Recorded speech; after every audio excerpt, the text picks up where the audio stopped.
this week's presentation. In his previous appearances at Open Circle, Dr. Franklin has recounted his early years as a printer, his role as a diplomat to both the English and French governments, his roles in drafting the Declaration of Independence, and his family relationships. And the videos are available here on the website. Steve Nousen has been performing as Benjamin Franklin for most of the 21st century in multiple venues, including the Library of Congress and the National Geographic Society. And there will be a time allotted for questions at the end addressed to Dr. Franklin and possibly to Stephen.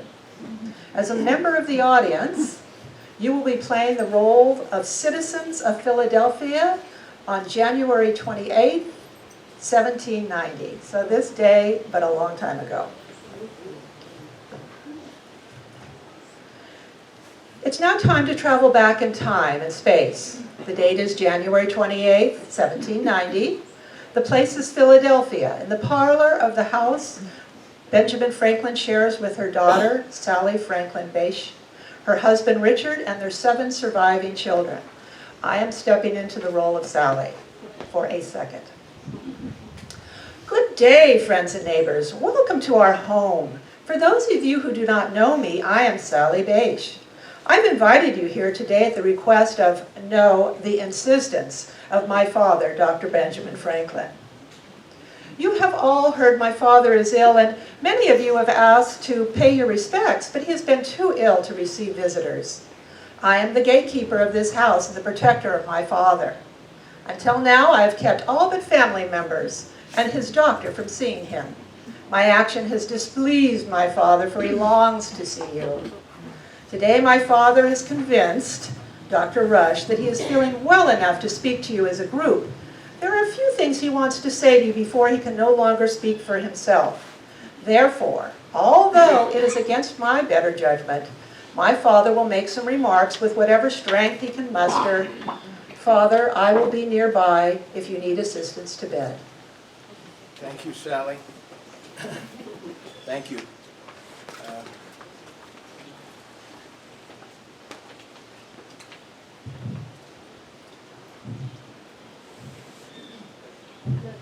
Thank you, Sally. She has been a gatekeeper, and I'm glad she's opened it up today so you can join me in my home. Sally is a devoted daughter. I couldn't ask for more. She's given me 7 grandchildren, and I'm sure that her progeny will grow and become wonderful citizens of this country and provide wonderful leadership in civics or politics or business, whatever they choose to do. I also have to thank Dr. Benjamin Rush. You see, I've been suffering from a bladder stone that I can feel rolling around whenever I move, and it causes me a great deal of pain. And just to get down the steps today and into the parlor has been quite a chore. But Dr. Rush has provided me with some laudanum so that I will be able to get through a few minutes with you at this point. Dr. Rush, are you here? There are so many patients he has to attend to. I see him every day. As you may know, I wanted to invite you into my home on my 84th birthday 11 days ago.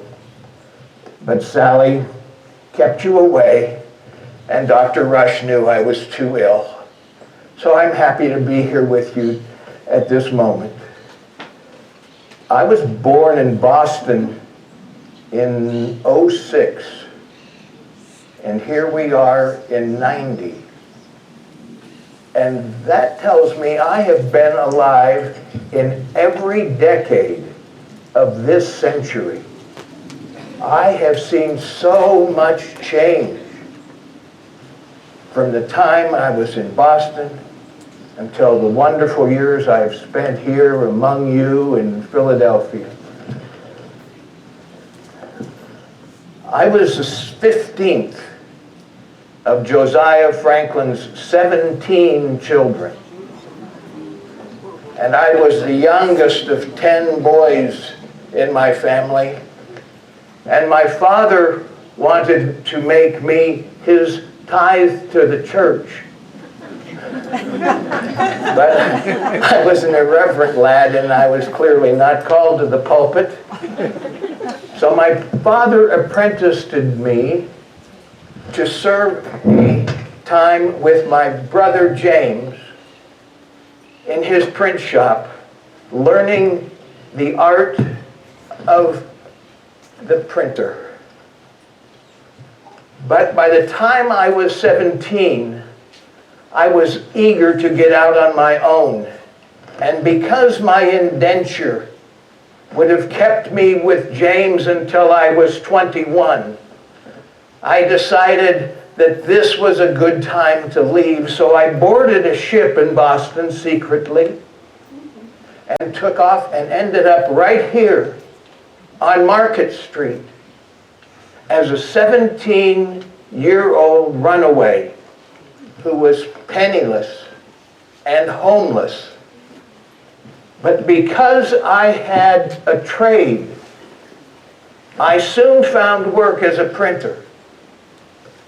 And within 5 years, I was able to purchase the Pennsylvania Gazette. And I have had that newspaper in my blood for over 60 years. If you want to know what has happened to me the rest of my life, I would suggest you read the Pennsylvania Gazette, where my obituary will most undoubtedly be printed in a short period of time. I want to talk about two subjects today. I want to talk about the formation of the United States of America and how we got out from under British rule. And I would take you back to the fact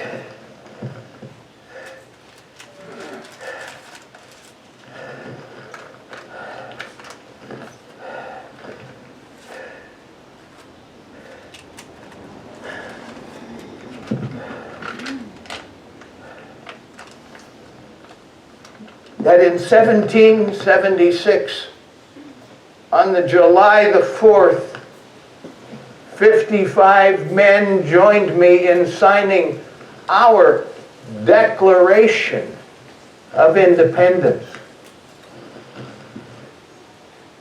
If you can read the top line, you can see that it says in Congress, July 4, 1776, the unanimous declaration, and then the print grows smaller, of the United, and then again in caps, States of America. Because you see, we were 13 very independent states. We had very little to hold us together. In this document, we declare that we hold certain truths to be self-evident. That God gives us the rights of life, liberty, and the pursuit of happiness, and that all men are created equal, and that governments are formed to ensure these God-given rights. And if any government fails to provide these, it is the right and the duty of the people to throw off that government and create new government in its place that will secure the rights of life, liberty, and the pursuit of happiness. Well, at the same time, we adopted that declaration. We also adopted what we called the Articles of Confederation. That is, that we, the 13 independent states, would be able to operate as a government that ensured these rights. But I am afraid our first attempt at forming a new government has failed. And it failed miserably, because there was no coordination between and among those 13 independent states. We had a Congress, but the Congress had no power. General Washington was fighting the troops, and they wanted to be paid. And Congress couldn't demand of the states taxation to pay the troops or to pay for military supplies or armaments. And for that reason, I was asked to go to Paris. And I was gone for 9 years. I left late in '76 and arrived in Paris with my hat literally in my hands, because I had to beg the French to come to our aid. And it was a struggle the entire time. You see, to ask one kingdom to fight on the side of rebels rising up against another monarchy was not something that the French king was quite ready to hear. But I did have the ear of the foreign minister, the Comte de Vergennes. And he did manage a way to get us some supplies and some armaments. But we were not doing well in the war. We had fallen to the British forces in New York. We would soon be bound up in Valley Forge after Philadelphia had been conquered. But it was the Battle of Saratoga, when General Burgoyne was trying to march his army down from Canada along the Great Lakes of northern New York and into the Hudson Valley to try to split our states in two, that we rallied and defeated Burgoyne and his entire army. And at that point, Vergennes felt confident enough to go to his king and say, I think we need to aid these people. And money started to flow from the French treasury to our needs in the new states.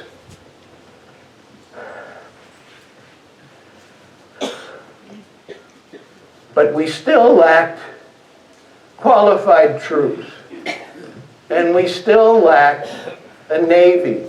Some of the states tried to have their own navies. South Carolina, for example, had its navy, and they sent emissaries to help me in France. They were actually more of a bother than a help, because I'd established the relationship. I'd established the diplomacy that it takes to convince another country to come to your aid.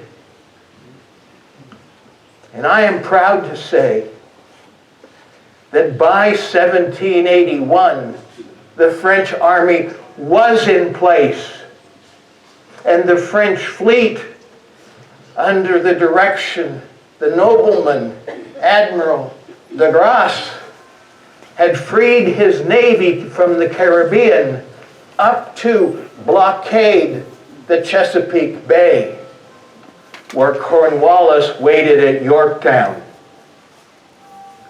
We had him cornered because more of the troops that filled in behind the peninsula at Yorktown were French than were commanded by General Washington.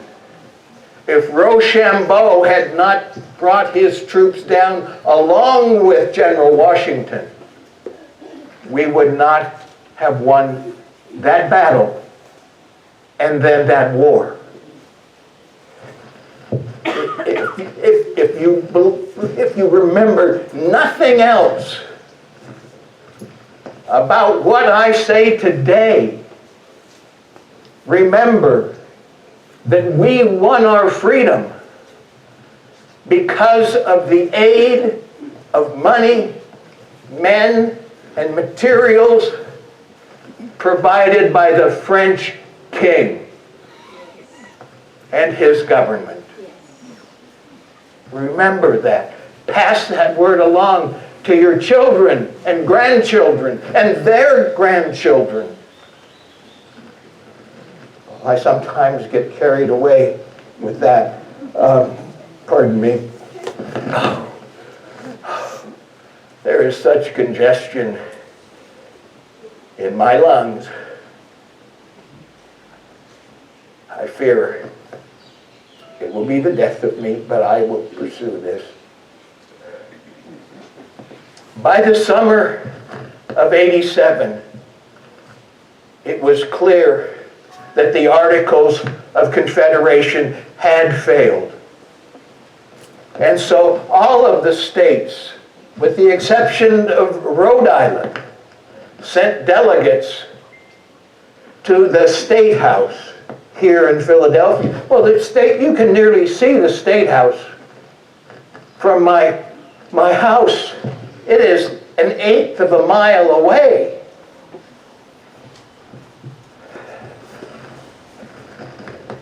And because I was suffering from the gout and my stone, I was not able to attend all of the sessions of this convention that had been called to amend the Articles of Confederation. And amend, we did. We took the Articles of Confederation and threw them out. It was the only time we could open the window in the State House, because all of our deliberations were in secret. We wanted no one to know and spread rumors among you about what we were doing.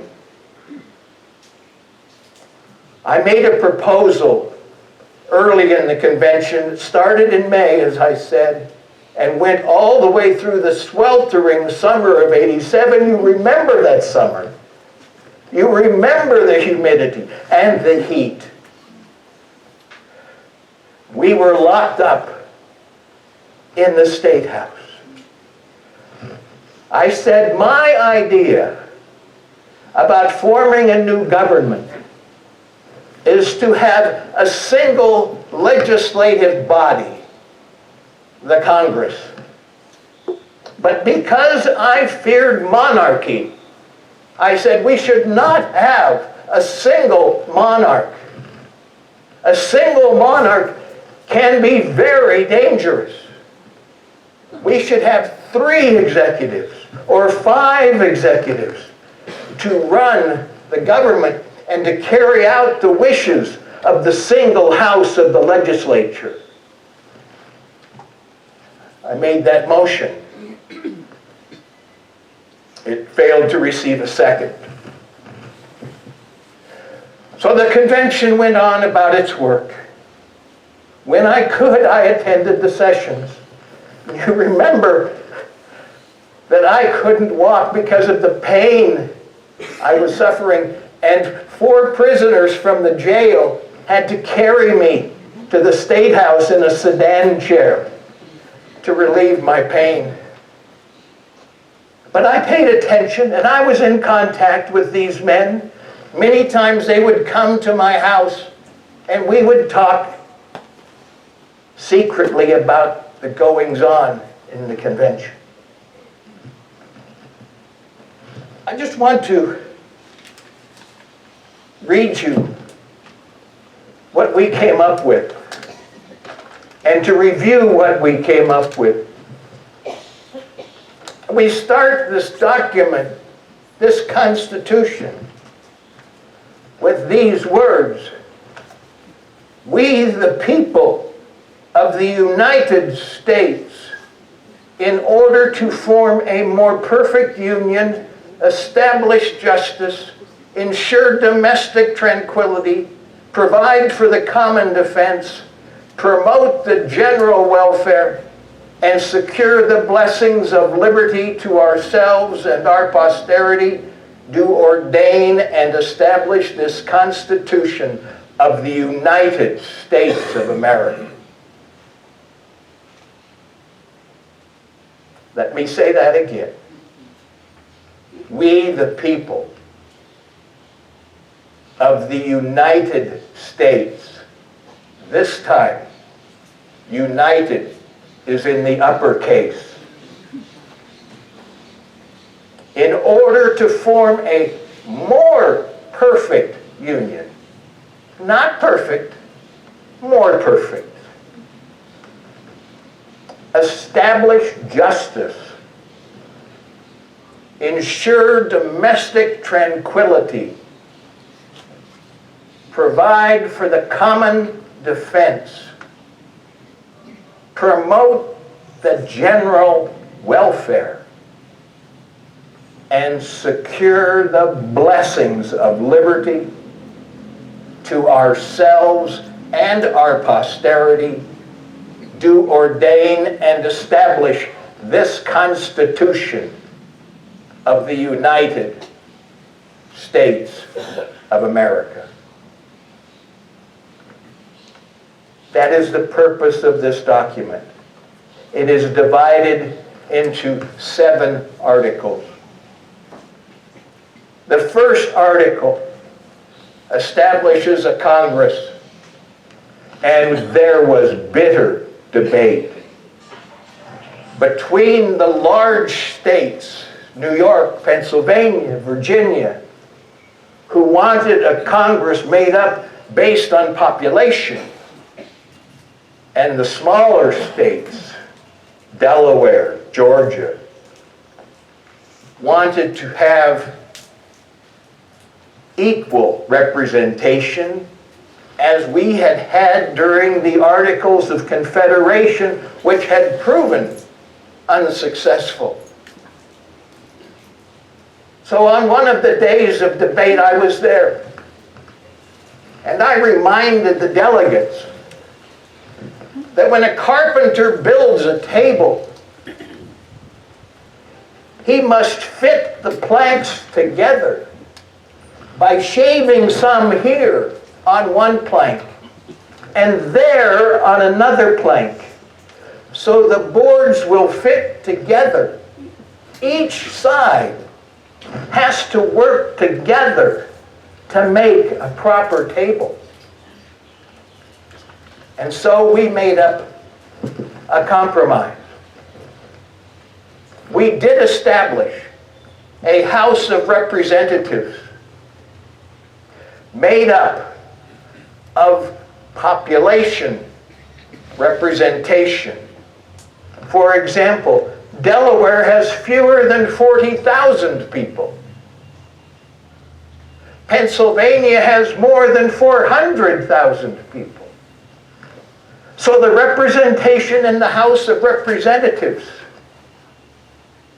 to be chosen by the people in the various states, is made up of one representative for every 40,000 inhabitants. So Delaware would get 1, we would get 10. We gave them additional power. We gave them the power to start all taxation and spending bills. We also gave them power over the monarch, or the president, as we called him in Article 2. We gave them the power to impeach him should he not follow the dictates of this Constitution. Now, they couldn't do it alone. Where we got to equal representation was in the Senate, where each state would have 2 senators elected at rotating 6-year terms. And these senators would be appointed by the state legislatures in the various states. So in order to make a law, Article 1 lays out that you propose legislation in this body, the House, and send it to the Senate, and if they concur, they send it to Article 2. The President of the United States, who has more power than I am comfortable with, because I don't know who might hold that office. But he is only there for a 4-year term. We have that check on him. He has to come before the Electoral College, which we established, to be elected every 4 years. He has the power to act as the commander-in-chief, but only Congress can declare war.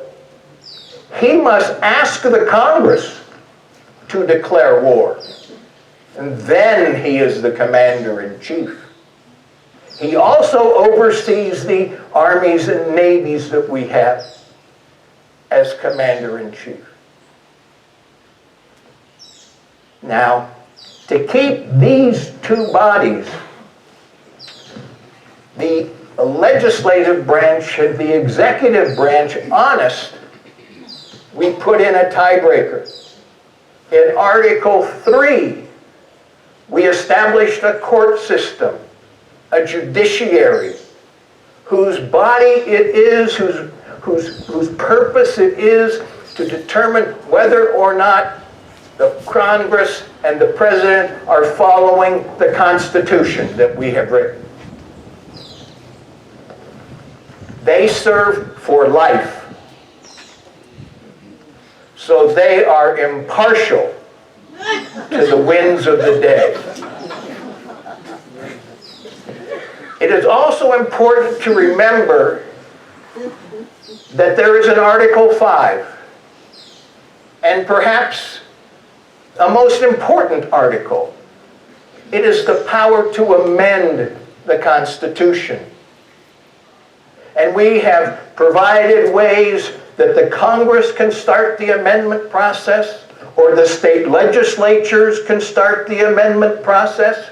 And if we, in all of our wisdom, all of the 39 of us who signed the document, in all of our wisdom, we have made a mistake somewhere. If we have forgotten something, our posterity can change it and put us on the right course.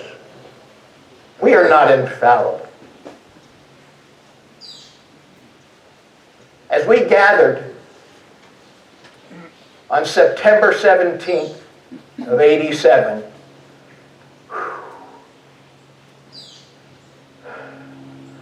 I wrote a speech before any signatures were applied to the Constitution. And I asked our friend James Wilson to read it.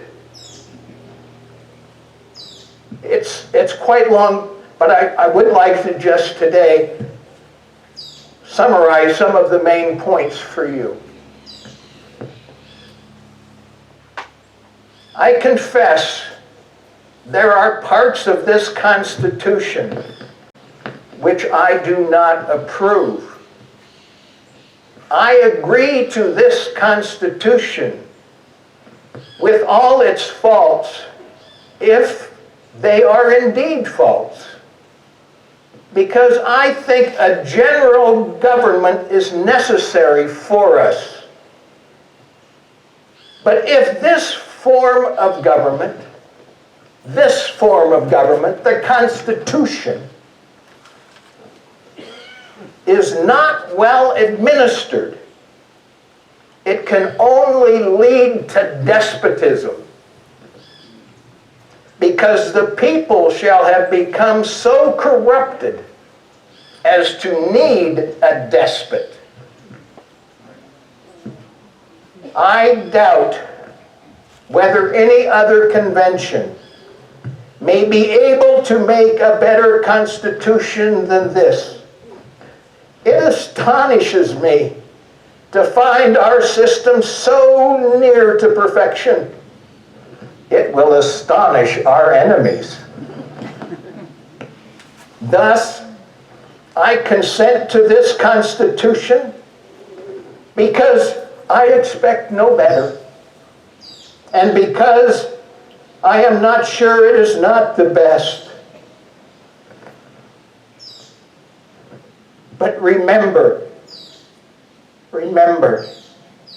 the strength and efficiency of any government depends on the goodness, wisdom, and integrity of the governors. And with that, I asked my colleagues to sign the Constitution. Well, here we sit in 90. The Constitution has been ratified as outlined. We are indeed the United States of America.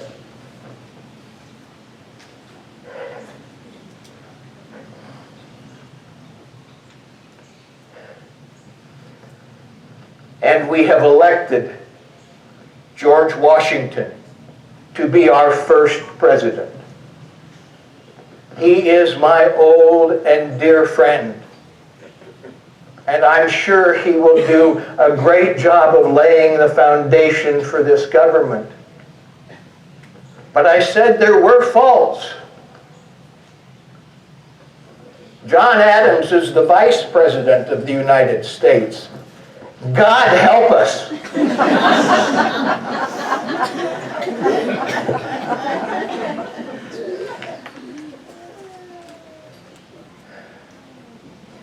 I want to close today by telling you something of my religious creed. As I said, I was born in Boston, where the Puritans ruled, and I was an inquisitive youth. And I had to say that I was more times than not called an infidel or an atheist on the streets of Boston. And that was the other reason I left Boston. Other than to get away from my brother, I wanted to get away from those damn Puritans. And I came here to Pennsylvania and found that we had been established by the Quakers. And if there's one thing the Quakers preach, it is peace. And we have been at peace for the 67 years I have called Pennsylvania and Philadelphia my home. When I was established as a young businessman, I was determined that it would be in my interest to join one of the congregations. And I pledged to myself that I would attend services every Sunday. And I kept that pledge for 5 Sundays. I found that the preacher was more interested in making me a good Presbyterian than in making me a good citizen. Over the course of my life here, I have contributed money to every one of the many sects that are in place. I have contributed to their building campaigns and their other fundraising campaigns because I have no sect that I adhere to. Here is what I believe.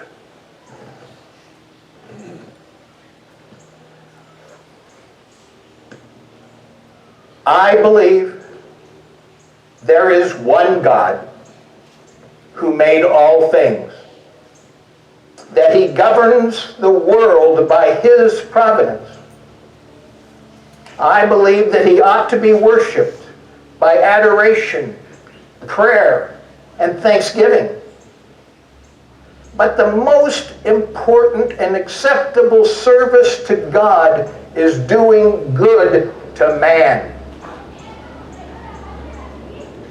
I believe that the soul is immortal and that God will certainly reward virtue and punish vice either here or hereafter. Now, as to the divinity of Jesus, I believe the creed he taught was second to none in the history of man. But over time, I've seen it corrupted.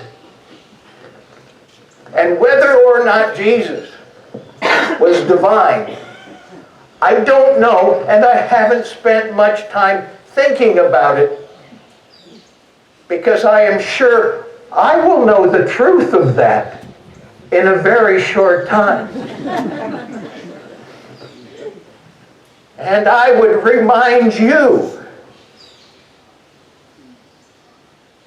that you will know the true meaning of God in your own time.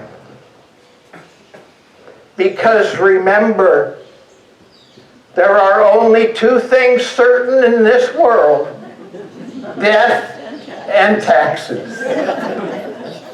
Sally, I think it's time that I get to my bed. Can you help me?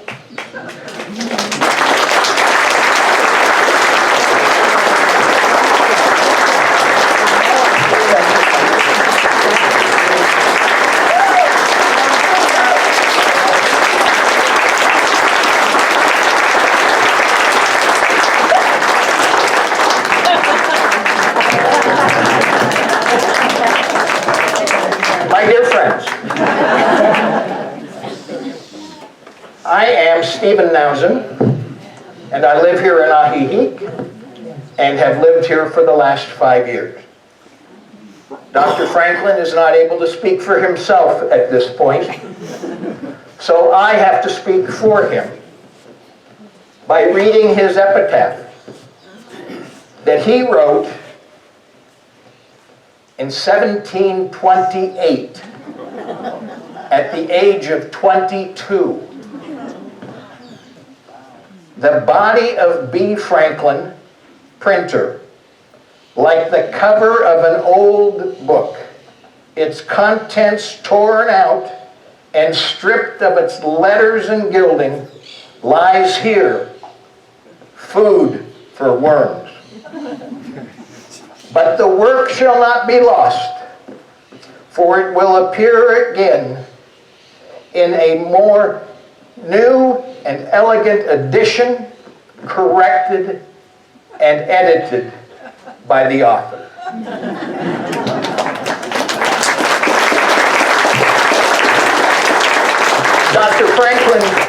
Dr. Franklin died on April 17th, less than 3 months from today.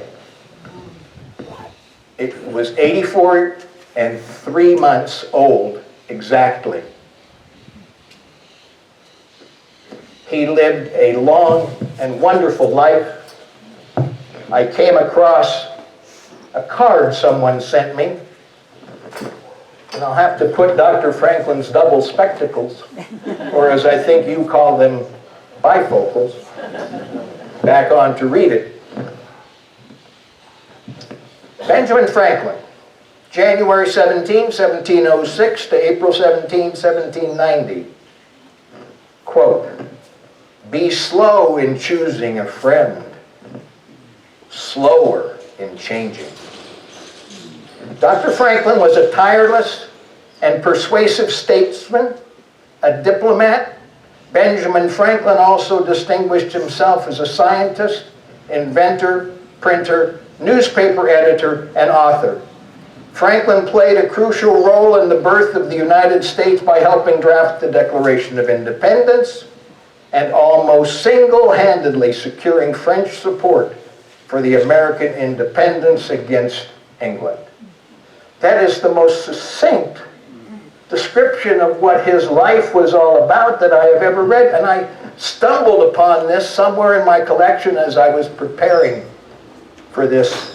And it was sent to me by someone named Robin from, evidently, Denver. If you're Robin from Denver, please see me, and so I can thank you properly for sending this bookmark to me. At this point in time, do we have time for questions? Yes, we do. Yes, we do. Who are you going to be? I understood that Dr. Franklin was going to take questions, and that Steve... I will answer on behalf of Dr. Franklin. Okay. He cannot speak for himself. He cannot speak for himself. Okay, so if you'll raise your hand, I'll bring a mic. Please stand up, hold the mic close to your mouth, and ask a question. Don't make commentary, or I might take the mic.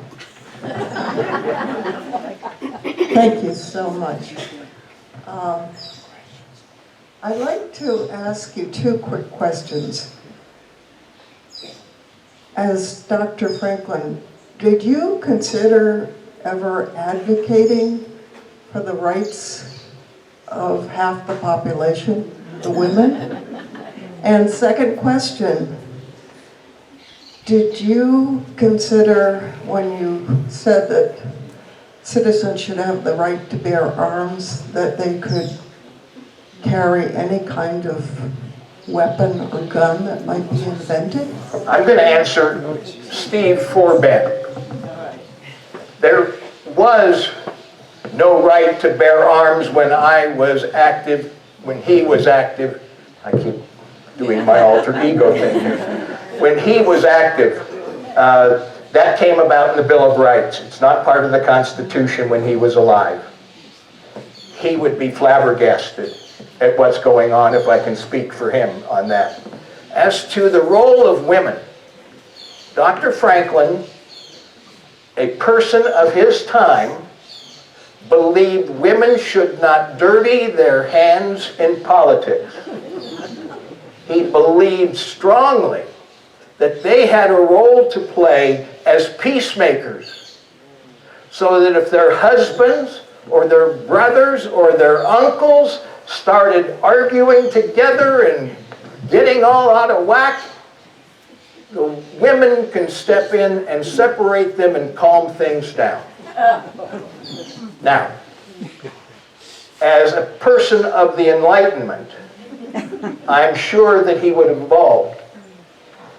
The worst thing, in my opinion, that Benjamin Franklin ever did was to enable the slave trade and to own human beings. He enabled the slave trade by publishing notices in the Pennsylvania Gazette about the latest slave auction that was coming to town. He owned people to help him. He owned people of color.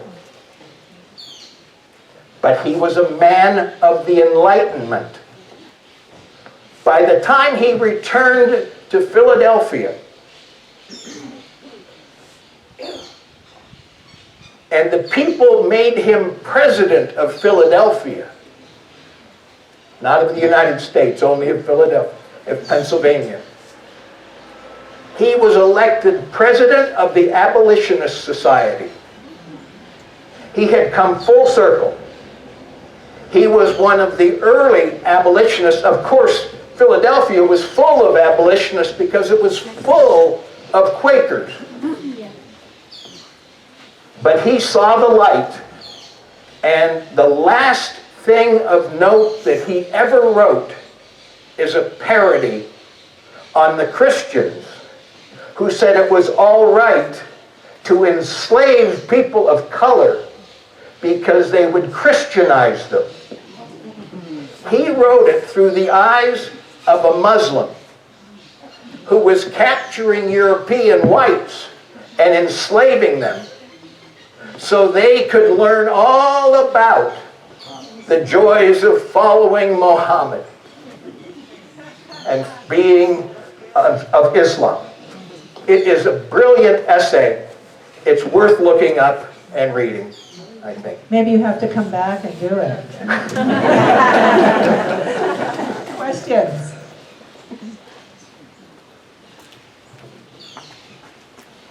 Forgive my lack of understanding history. Who developed the Bill of Rights? Okay, that's not a lack of history understanding at all. The Bill of Rights was, as the various states were debating whether or not to ratify the Constitution, some said, we need to amend this thing or we're not going to sign on. And so they established the 10 articles, the 10 first articles of the Constitution that were amended.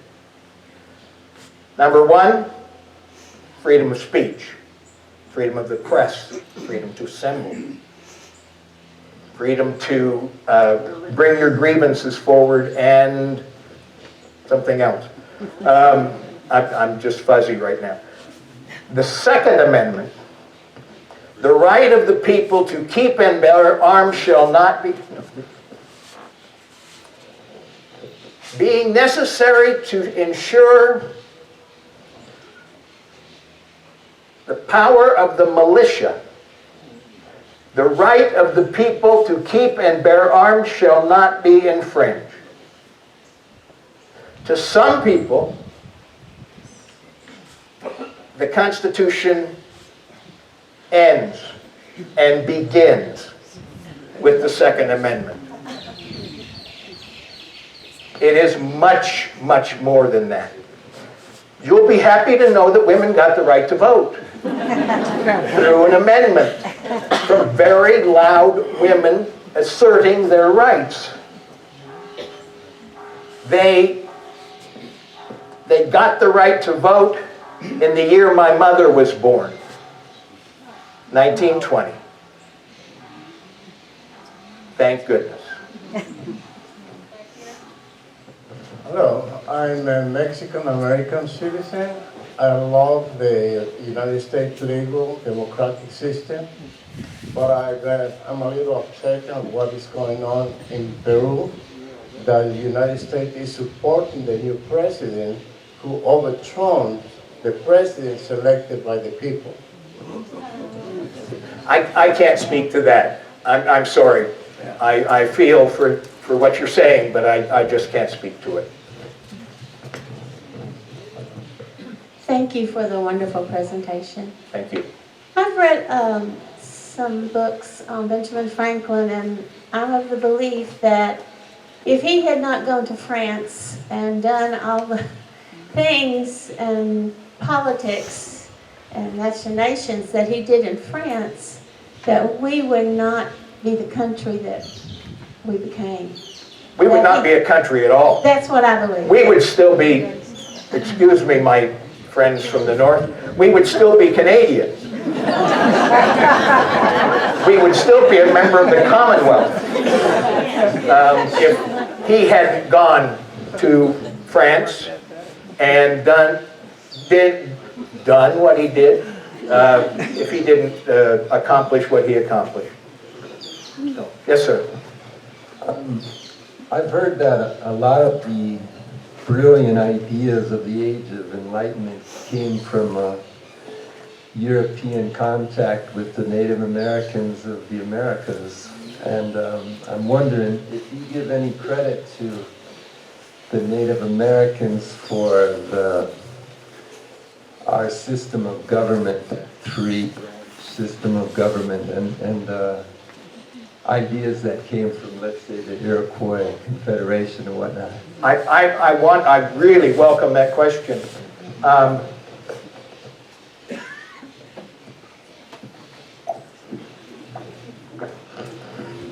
By the way, did you know that Ben Franklin was a lefty? Franklin called a conference of all of the colonies, people who felt like he did, in Albany in, I think, 1754. I could be wrong on the date.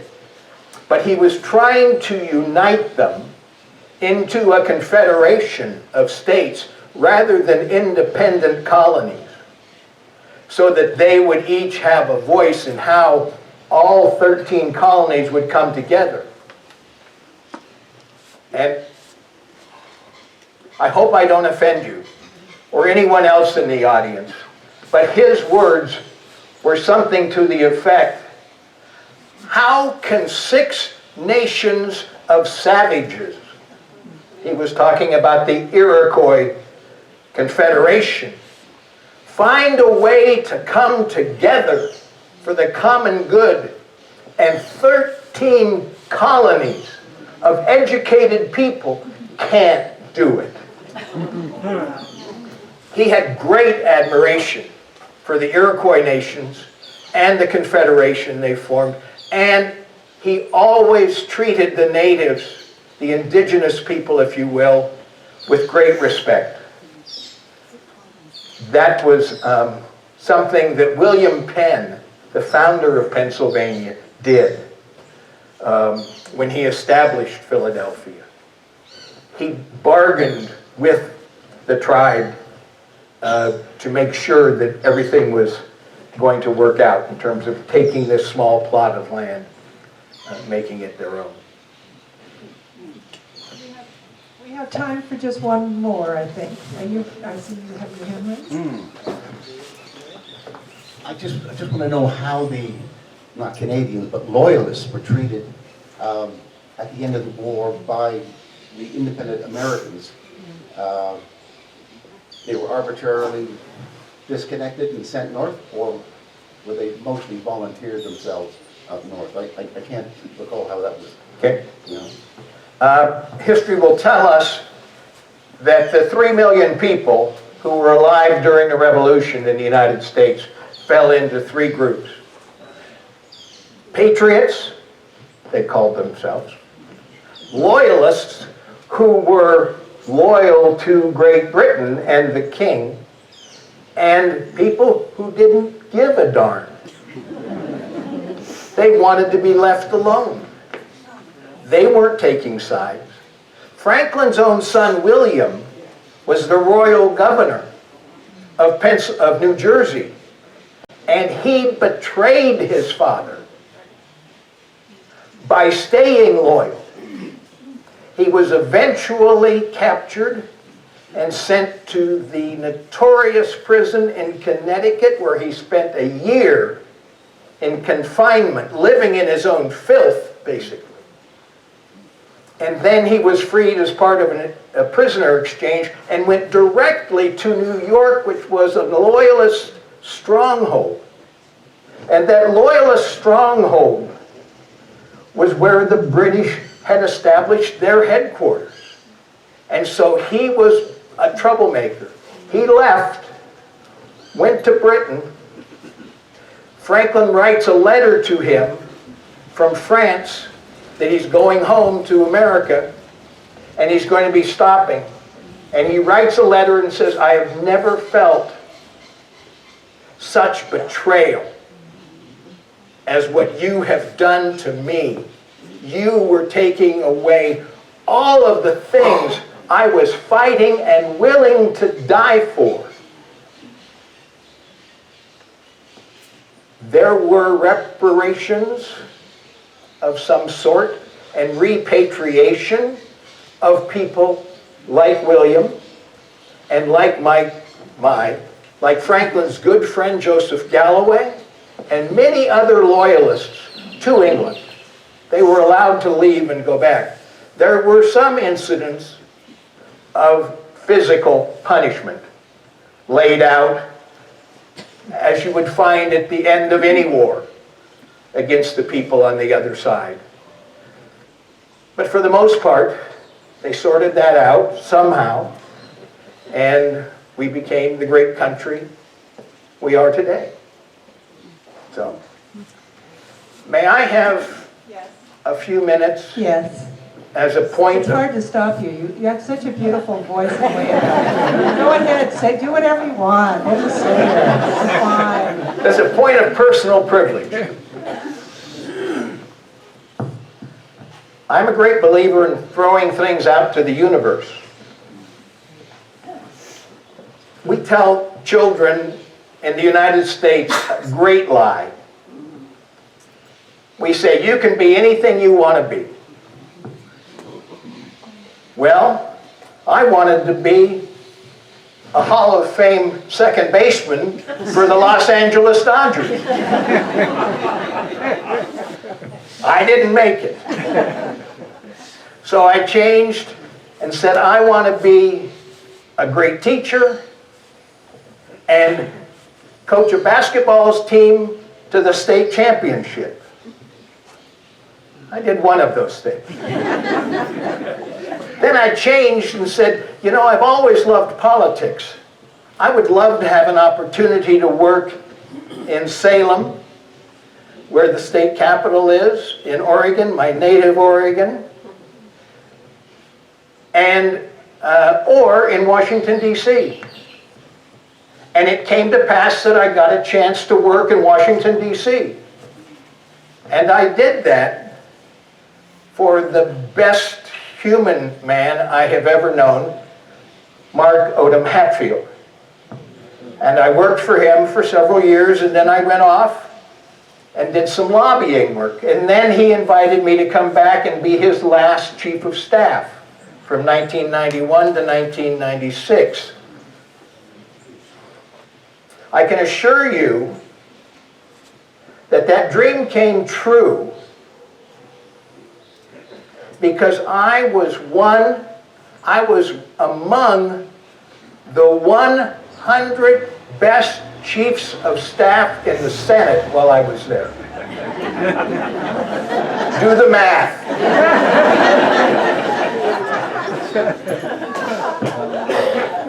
When I went on to my next career, I said, what am I going to do when I retire? And I let that percolate. And I said, I could be Benjamin Franklin. In my retirement years, I thought I was going to go out and play golf every day. But I enjoy this much, much more. Thank you. And,